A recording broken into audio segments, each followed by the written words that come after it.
Okay, welcome everyone. We're excited to have you here today for having difficult conversations, turning underperformers into performers. My name is Mary Malerba and I'm from the Center for Career Development. And we're excited to have you here for this session.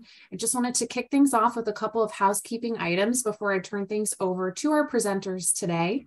The first is that the session is being recorded, so we will have a recording available to send to you all, and we'll also post it on our website if you would like to come back to this. The second is that if you have any questions throughout this presentation, please go ahead and put those into the chat. We will make time to go through as many of those questions as we can at the end of today's presentation. You may see myself or my colleague Beth Secchi from the center responding to those questions in the chat. So please go ahead and put everything that you want to know right in there. And now I'm going to go ahead and turn things over to our presenters, Chris and Cindy. Well, thank you very much, Mary, and hello, everybody. Thank you for joining today's presentation, Having Difficult Conversations, Turning Underperformers into Performers. Today's presentation really builds off of the session we held in October titled The Student Employee Evaluation Cycle. If you were unable to join us for that presentation or are interested in rewatching it, you can access it at any time on the Student Employee Supervisors Teams channel. If you don't have access to that channel and you would like to gain access to it, please feel free to email Beth Secchi or drop your information in the chat so she can get you access to that. So, sorry. That's okay. I was just going to go ahead and say that Cindy and I today are presenting this as part of an ongoing partnership between the Center for Career Development and the Office of Student Employment. So again, as I mentioned, I'm Chris Soprano, career consultant with the Center for Career Development, and I will allow Cindy to go ahead and introduce herself. Awkwardly. Hi, I'm Cindy Garrison, and I am the Student Employment Officer in the Office of Student Financial Aid Services. I'm excited to be here today. Today, we're going to briefly discuss the career readiness competencies and the way that supervisors can help students develop professionalism and career and self-development skills through feedback and why it's important. We're also going to talk about performance management, the disciplinary process, and give you some techniques for facilitating those difficult conversations. We're hoping that by sharing these tips with you, it'll make it more comfortable for you to increase the communication between your student employees and hopefully make it not necessary to get to the steps where it might be necessary to take progressive discipline. So we want to go ahead today and start with a brief run through of the career readiness competencies. As student employee supervisors, we all help play a role in helping UConn students become career ready for post-graduation pursuits. So the projects and activities that they complete with us in our departments help them develop those career readiness competencies that we really know that employers are looking for. The National Association of Colleges and Employers, otherwise known as NACE, along with input from employers all across different industries, have identified these 8 career competencies that they feel are essential for career success. These competencies include things like the 8 that you see here on the screen: communication, critical thinking, equity and inclusion, leadership, teamwork, technology. They also encompass the 2 competencies that we're really going to hone in on today about having professionalism and career and self-development skills. So as a career readiness competency, professionalism is really defined as knowing how work environments differ greatly and possessing the ability to demonstrate effective work habits and act in the interest of the larger community and workplace. Oftentimes a lot of people think of professionalism as just the way you look or present yourself, but it really extends beyond that. It really goes into some of these behaviors that really are more in how you demonstrate that. So these behaviors align with things such as acting with integrity and accountability, demonstrating dependability, meeting, exceeding expectations, showing a high level of dedication towards just doing really that good job and having that good performance. When you think about these behaviors as they relate to underperformers, which we're talking about today, it's often important to take context into account. For example, if a student is consistently late for work and may not be meeting attendance expectations, that doesn't necessarily automatically mean that they are unprofessional. There might be some larger circumstances that need to be addressed that the student hasn't shared with you. This could be the inability to afford high gas prices to get to campus. Maybe they rely on public transportation and bus lines were just changed. These are all things that you would have larger conversations about, not immediately just jumping to the thought of lack of professionalism. So building off of that, the career and self-development competency, in short, is really defined as proactively developing oneself and career through continual personal and professional learning. So student employees can demonstrate this in behaviors such as showing awareness of their strengths and weaknesses as it relates to their personal and professional performance. Being able to identify areas for growth while pursuing and, more importantly, applying feedback that they're receiving, seeking and embracing developmental opportunities. Are they, proactively looking for those as opposed to just waiting for you to, share with them that something needs to be improved? These behaviors ultimately help drive student performance in the workplace, and really can help guide the conversations that you may need to have with them in cases of underperformance. Something worth noting in relation to that is that through the development of these competencies, students are also improving upon the leadership competencies that they possess, right? So oftentimes the skills and behaviors that are exhibited through each competency will overlap with one another, and particularly leadership is a great example of how that can relate to the content that we are discussing today. So now that we've reviewed the career competencies that, again, align with this particular conversation topic, let's further explore how the idea of performance management can help your student employees build these competencies while simultaneously helping you turn underperformers into performers. When you think about performance, right, it's important to remember that performance management is a process. It's not a single event. Conversations about performance they don't always have to be difficult.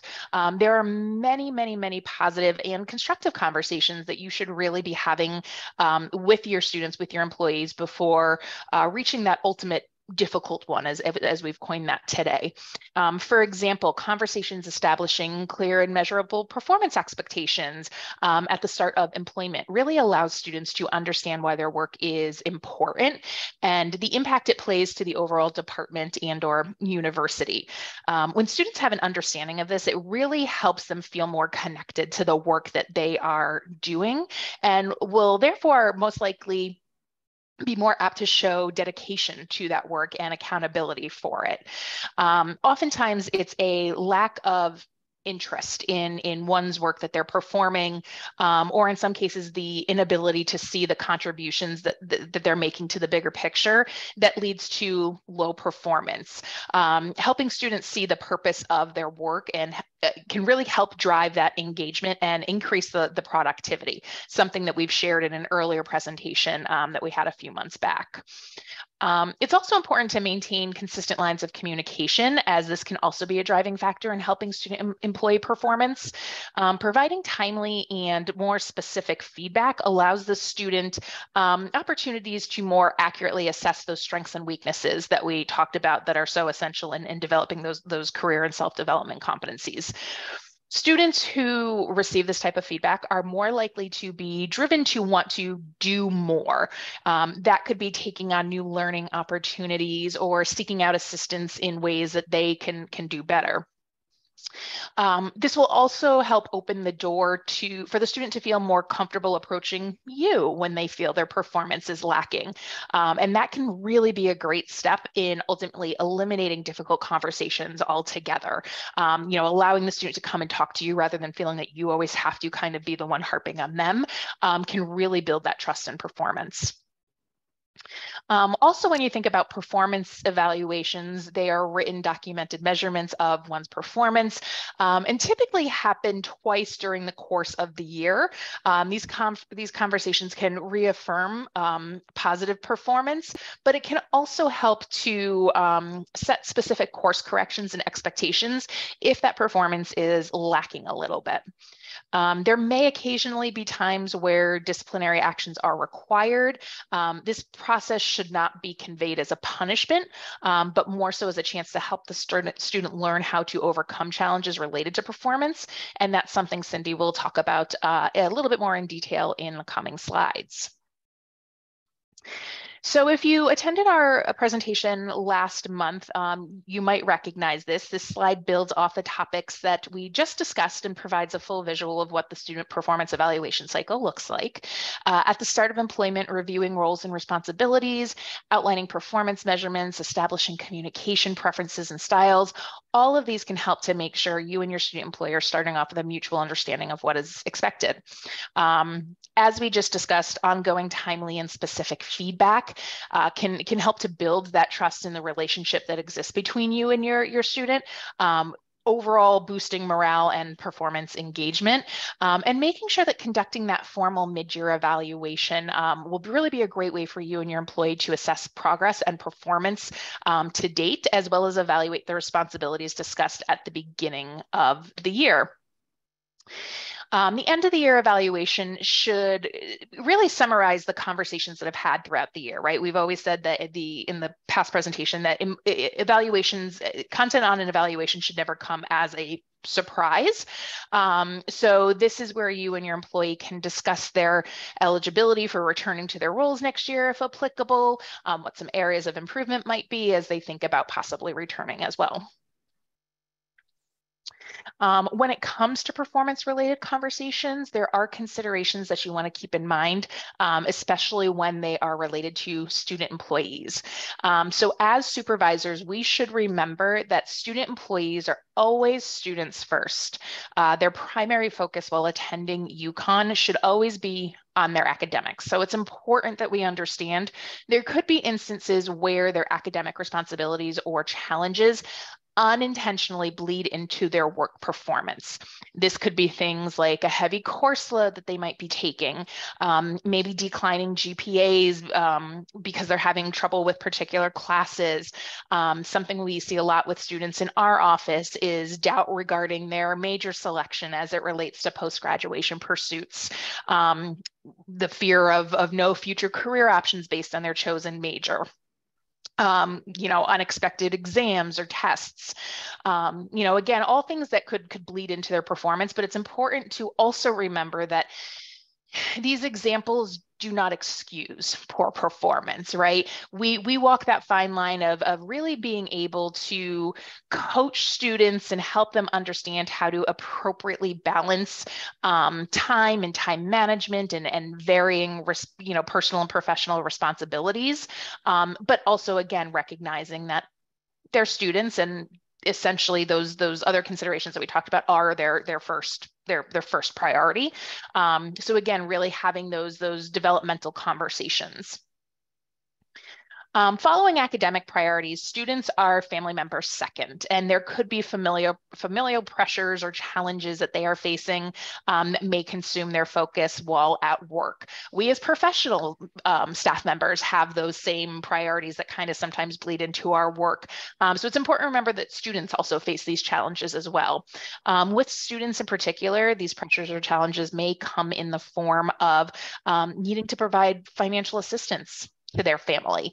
Maybe in the case of being a first generation student and not having someone to lean on for guidance or support on how to balance those academic and life demands. Or maybe they're students that come from a multi-generational family where the student really plays more of a head of household role and maybe the primary translator or decision maker for older or younger family members.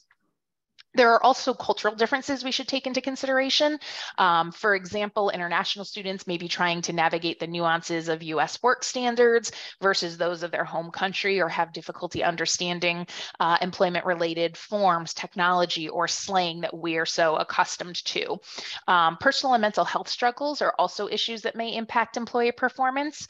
Burnout, anxiety, all things that students face but often don't share aloud, or the idea of maybe some of our independent students trying to navigate situations they don't feel comfortable disclosing with anybody. So now that we've reviewed the components of performance management and some factors to consider, we'd like to spend a little bit more time and shift the focus to sharing some different techniques you can use to facilitate difficult conversations. One of the recruiting themes we've discussed throughout this presentation on improving performance is the idea of providing specific feedback. As supervisors, we can help drive the performance we hope to see in employees by sharing both positive and constructive feedback. So providing positive feedback helps the employee not only build the confidence in the work they're performing, but also in the trust and relationship, again, that they're forming with you as their supervisor.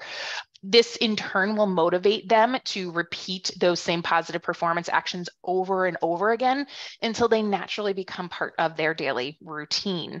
Constructive criticism should also be shared with an employee when warranted. So this helps them build the awareness around their developmental areas. You can always have these conversations by using the SBI method, as you can see on the screen here, because you want to avoid speaking generically, as the employee may not really understand what you're referring to if you're just speaking more generically. So for example, if you just say, "You're doing a great job, keep it up," or "I'd like for you to work on your communication." Those are two things that can be a little bit more generic, and the employee might not know what you're talking about. So talking about the specific situation, you can see these two examples on the screen here. Being specific and mentioning the situation, demonstrating the behavior that you saw, again, not just assuming that they know what that behavior is, and also talking about the impact that that behavior has on you, the work they're doing, the overall department, teammates. All of these can be really helpful in making sure that you are on the same, train of thought moving forward. Another method that I find this helpful when providing feedback is the sandwich method, which starts with a positive and ends with the positive, and then you kind of sandwich the negative or coachable information in between. So this example here is one that is actually a real life experience that I had. And it was a student who, there was a situation with the email, they were doing a good job of, answering the emails when we have a high volume of email, but they, in the pressure to, get them all answered and empty the inbox, they weren't really, answering all the questions. So, when I had the conversation, I started out with the positive to let them know, how impressed I was with, how quickly they get through the emails. And then I went through, the part where they could improve, and also I reminded them of a checklist that we had generated, which went through making sure you have the greeting and make sure you're answering the question and anticipate any additional questions that they might have. And then after we reviewed the checklist and, we discussed about ways that they could improve, I ended on the positive, to let them know that, many departments compliment them on their professionalism. And so it left the student feeling, it didn't feel like they were being scolded. So in addition to having these discussions, it also like there was another conversation I had actually where I had provided feedback to a student. And when I sat back and thought about it, I had really, when I provided the instruction to them, I didn't make the instructions clear. So I went back to the student and, let them know that I made a mistake because I wasn't clear about giving the expectations. So when you're having conversations and providing feedback, it's important to, think about things that you may have done that may have contributed to the issue, which will also, help gain trust with the student and increase your credibility. The next slide is a chart which helps to, as you're preparing for discussions, this is one thing that I like to use because when I think about giving feedback, I think of it as it's kind of like an equation. It's an observation, which plus an implication and an expectation. So as you're observing the student, whether they be things that need improvement or things that the student is doing really well, jot them down. I like to keep a little notebook and, just make little notes to myself. That way, when I do have a weekly meeting with the student or I'm preparing for a performance evaluation, I can go back to my notes and look at the strengths and the areas that need improvement. It's also like good idea to, when you're preparing to have those conversations, think about ways that you can suggest that they improve, and also ask the student about their thoughts on how they can improve. You don't have to have all the answers, but it's, a good idea to ask the student, what do you think? What tools do you need to do your job? Is there anything that I can do to help you improve? Some other elements for you to consider is, sorry, my screen just went blank, my other one. Are the students, you want to be mindful of what's going on with the student. Sometimes if the student came in, is it the inappropriate time to be able to have that conversation? Did the student, I'm sorry, Chris, this slide I thought was yours and I am totally losing it. That's okay. No, I can jump in if you'd like. So yeah, so one of the things that Cindy and I really thought about when we put these slides together was really thinking a little bit more about, being cognizant of how you should deliver the feedback and how are you incorporating different elements of your own personality into that as well too. That might come into the idea of the language you're choosing to use. So the idea of really being aware of microaggressions and how those may come out to students, even though the intention might not be there, but it is being conveyed in the message. Being aware of maybe slangs or idioms that you might be using that might be difficult for some to understand. Again, think about if you are, if you're working with international students, something to the extent of, taking something off of your plate, that might not resonate with them the same way it does with domestic students, or really the idea of using or making sure you're not using non-inclusive or gendered languages. Oftentimes people will incorporate words like that into evaluations without even realizing it. So phrases like, we'd like for you to soften your communication approach, where that word soften may sometimes be seen as more feminine, imply that one is being evaluated based on those gendered stereotypes. Also really making sure that when you're having these conversations that they are coming from an objective lens, right? So really making sure that am I assessing all my employees in the same way and on the same scale? And have you really been able to maintain that objectivity with their employees throughout their employment with you? So for example, maybe you, maybe one of the students in your department, you recognize them from previously working at Dunkin' in the union. And maybe you saw or heard something about their performance, while working at Dunkin', or, you were there ordering your coffee and you saw them doing something that you didn't agree with, but now they're working in your department. Are you carrying over that past perception into how you're evaluating them in your performance?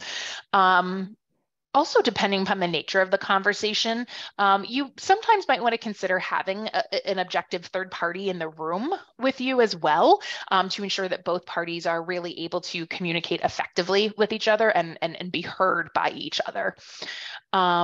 Also thinking of along the idea of performance versus personality, making sure that the evaluation or the feedback is solely based on their performance. Again, if the feedback or conversation on their actual performance, again, which is being assessed equally, let's say you're not promoting a returning student because other employees didn't seem to like them, or you want somebody in a leadership role that maybe others will like and follow more. And just because the other team members didn't seem to like this individual, you're not giving them the leadership credit they deserve, even though they might have very strong leadership skills. You want to make sure that you are not, again, going on that personality aspect, but more so that you're promoting students on how they've met the specific metrics that were established at the start of the hire and going back to their overall performance. Also, lastly, being aware and mindful of the state of the student in delivering that feedback. So really making sure that you're remaining vigilant about the emotions that they may be presenting or showing. Are they overly nervous? Do they seem anxious or agitated? Again, sometimes these types of conversations can elicit fear in students, and we certainly don't want that to happen. And recognizing that feedback is not a one-size-fits-all approach. It's the way you deliver feedback for one student is not going to be the same for others. So really making sure that you're tailoring it to each individual student as well will be helpful.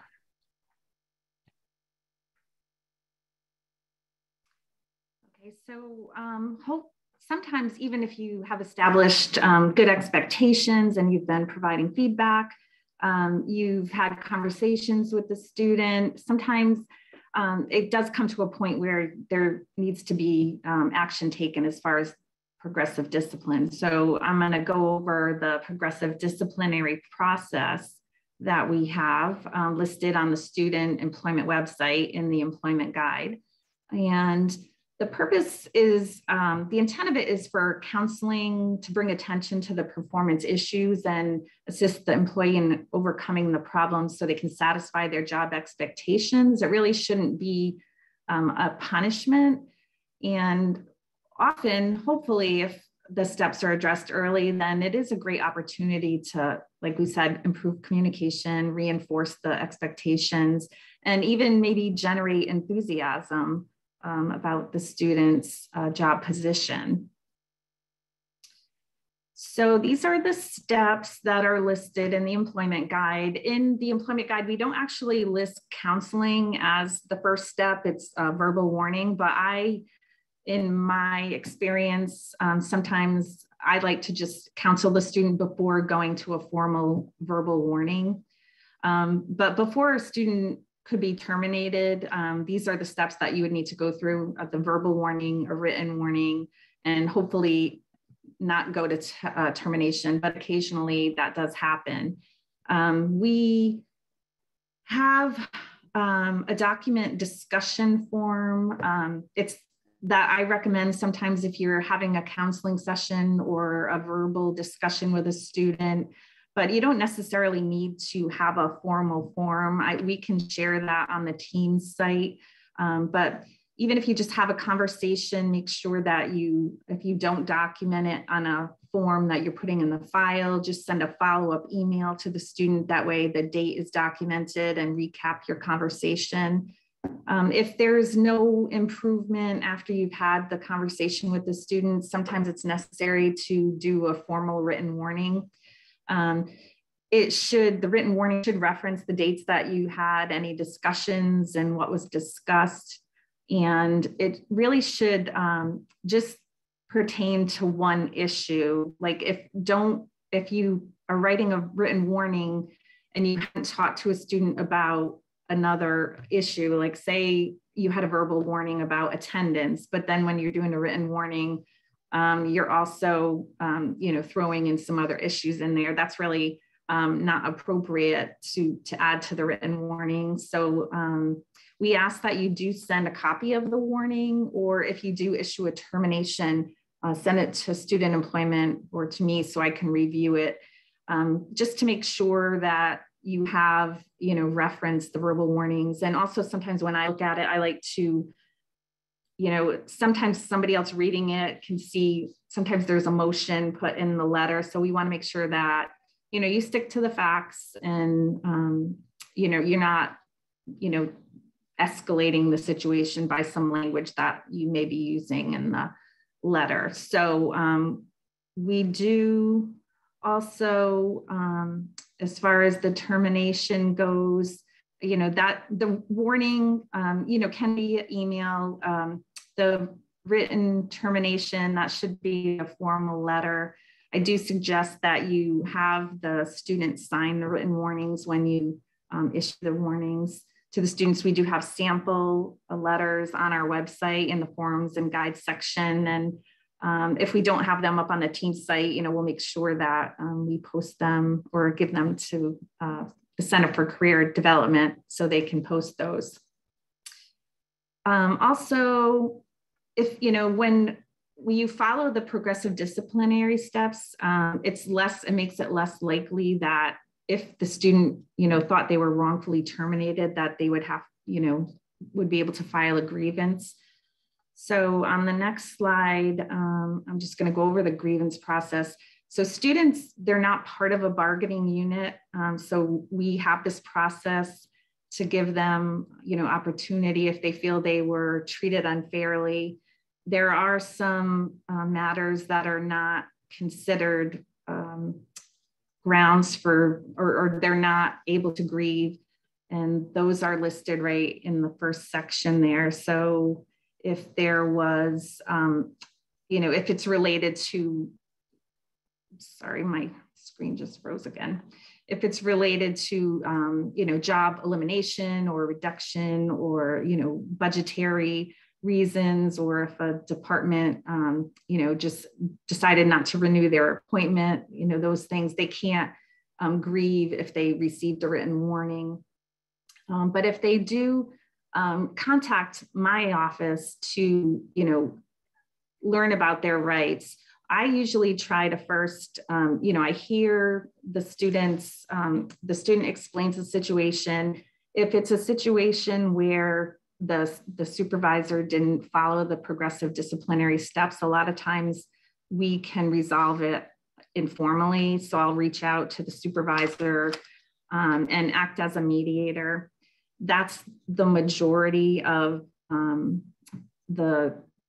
what I see. Occasionally, it does go to the point where the student decides they want to, file a formal grievance. So if they do that at the first step, they would put it in writing to the supervisor and department, and know why they think or what provisions of the student employment guide that the supervisor violated. And the majority of these are because a department didn't, follow the steps. So they didn't give a verbal warning or didn't give a written warning. It is rare, but it does happen. And we have had a couple cases where, the termination has been overturned. So that's why it's important that if it does come to the point where you have to follow these steps, you want to make sure that you have gone through each step and you've contacted us before you've given any written warnings and also before you terminate. So I was going to just say, so at the first step, the supervisor has to respond to the student. And if the student is not happy with the result of that step, that's when they appeal to our office, to the assistant or associate director. And then if the response from the associate or assistant director, if they're not happy with that, they can appeal to the director of student financial aid services. It's in my 17 years, I think that's happened twice. So it is rare that it happens, but it could. So we just want to let you know that about the process. Okay, and so as we shared, there are many positive conversations that you should be having with students before reaching the disciplinary process. If you maintain consistent lines of communication and share regular feedback with students about their performance, it can be a driving factor in improving performance and motivating students to succeed and help them satisfy their job expectations. One good way to keep the lines of communication open is to schedule regular one-on-one meetings, whether it be weekly or bi-weekly or monthly. And it doesn't necessarily need to be in person. It could be through Teams or WebEx. Having an open door policy, just having frequent conversations will help the student feel more comfortable in approaching you when they feel their performance is lacking, or, just feel more comfortable. It's good at building relationships with the student. And if you haven't been doing this, the start of a semester is a great time to start with a clean slate. So, with the start of the spring semester coming up, now would be a good time to review a handbook, or, if you haven't been doing performance evaluations, let the student know that, starting with the semester, this is, you're going to be doing the performance reviews. And if you're going to never did one-on-one meetings, and just, kind of sell it to them in a positive way with a new start. I know that my students, it's always nice to sit down with them after they come back from winter break, because it doesn't have to start with anything formal. It can start with a conversation about, what they did over break, and then go into the expectations for the start of the semester now that they're back, talking about schedules and start times. And I'm just happy that,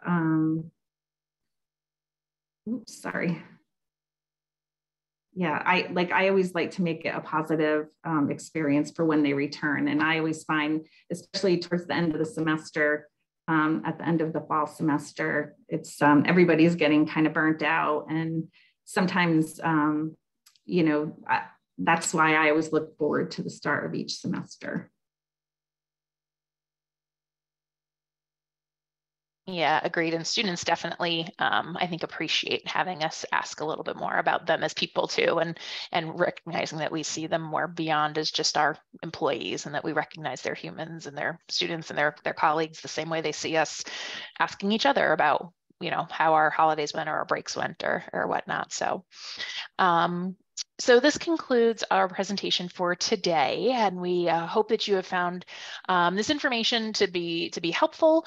As always, as we've said in past presentations, and we have said today, we want to leave you with some additional information on how you can stay up to date and informed about future events that the collaboration between our two offices gives and shares, and information that might be specific to all student employees, supervisors as a whole. So as of right now, we do not have any events on the calendar yet for 2023. We will be working on those, so make sure you're keeping attuned to the Student Employment Listserv, the Teams channel, for more schedules to be released. The meantime, you can always feel free to rewatch any of these webinars that we've recorded over the past few months. Again, you can find those in the Microsoft Teams channel. And we'd also really like to hear from you for any ideas that you might have for future presentations, topics you'd like to hear us cover. So in the coming weeks, we will be sending out a survey to all of the attendees from our past webinars, and probably even dropping in the Teams channel as well, to get feedback on these past sessions, but also seek, again, ideas for future topics that you would like to see us discuss or share more information or resources about.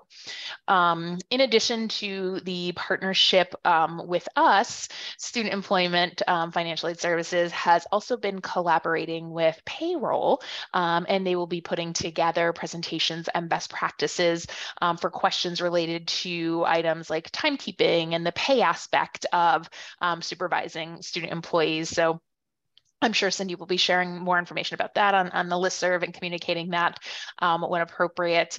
So keep an eye out for more information coming up on those details as well. Yeah, we're hoping to schedule something for January, but we will send a listserv notice out about that. We had hoped to do it sooner, but due to time constraints, we're not able to, but we know that there's a lot of people that are new to their position. So we're hoping that everyone will find it helpful. And so Cindy, I don't know if you want to share a little bit more on how to join the listserv if they're not already a part of it. Yes. So on our website, studentjobs.uconn.edu, if you click on the JobX for Universities, University Employers link, there is a link to subscribe to the listserv. And for some reason, every once in a while, it's a little quirky. So if you get an error message, you can just email me and I can add you.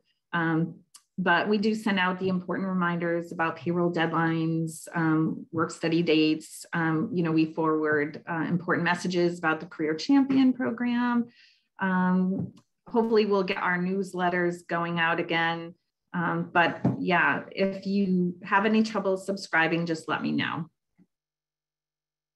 And as mentioned earlier today too, if you are not a part of the Microsoft Teams site for student employee supervisors, you can always join that as well by emailing or messaging Beth Secchi directly. Her email address is here on the screen for you. Again, this is where you can go to access recordings and resources. You can also share ideas and questions with some of your other fellow student employee supervisors as just ways to keep in touch and receive notifications as well as about upcoming events that we may be working on as well. And if, as a reminder, just about the Career Everywhere initiative as well too, we're really aiming to create a consistent messaging to all our Huskies across UConn Nation, across the campus, and Career Everywhere really helps us find ways to equip our campus and community partners with most up-to-date information related to student career interests and goals. We do this through the Career Champions program by providing specific information and resources and training to all who are a part of this program.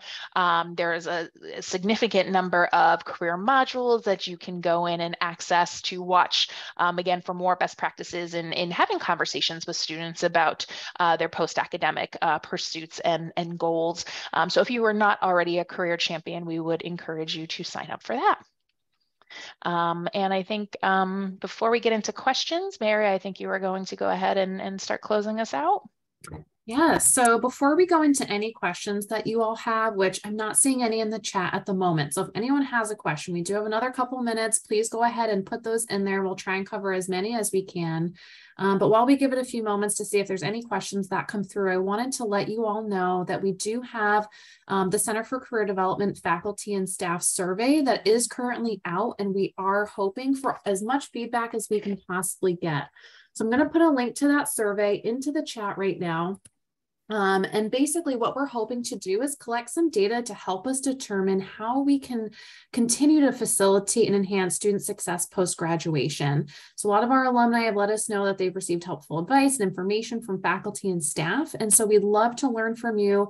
How are you approaching career questions? What types of information can we share that would help give you the up-to-date information you need to provide to students, whether it's data, trends, things like that. We'd love to learn more. So please take a few minutes and fill out that survey if you can. It just takes about 5 to 8 minutes. Again, the link is in the chat, and we would love to hear from all of you in that survey. I'm not seeing any questions. So since we do have just a moment, if you think of anything, please do not hesitate to reach out to us. But I'd like to thank you all for attending today. And a very special thank you to both Chris and Cindy for this amazing presentation. This information I'm sure was very insightful and helpful. So thank you both for offering the session today.